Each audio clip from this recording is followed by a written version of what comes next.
Ladies and gentlemen, welcome to the channel. Today I'm going to show you how to reset your Bosch refrigerator.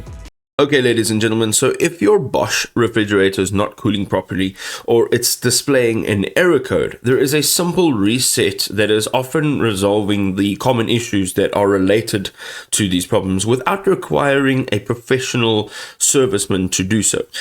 I'm going to walk you through this guide and you will be able to reset your Bosch refrigerator. So let us jump straight into it.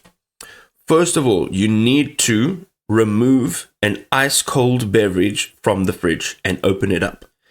Then we can start with the real step one. Okay, first of all, you need to locate the reset or alarm button on the control panel. Okay, and this is typically found on the door or inside the fridge. You then need to press it to clear any alerts or any error codes. You can adjust the temperature settings back to the manufacturer's recommended levels, and you can then just see what those levels are in the booklet. You can also then on step 2, you do a hard reset. So you need to unplug the refrigerator from the wall outlet completely so there's no power supply. You need to give it at least 5 minutes to allow the electronic controlled board to fully discharge, and then reconnect the power and allow 10 to 15 minutes for the system to restart and then stabilize.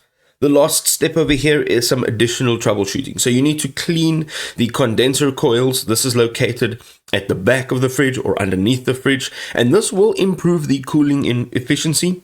You also need to check that your door seals are not damaged and they are closing properly.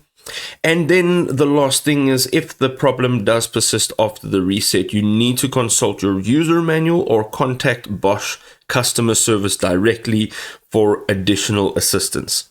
I hope this was helpful.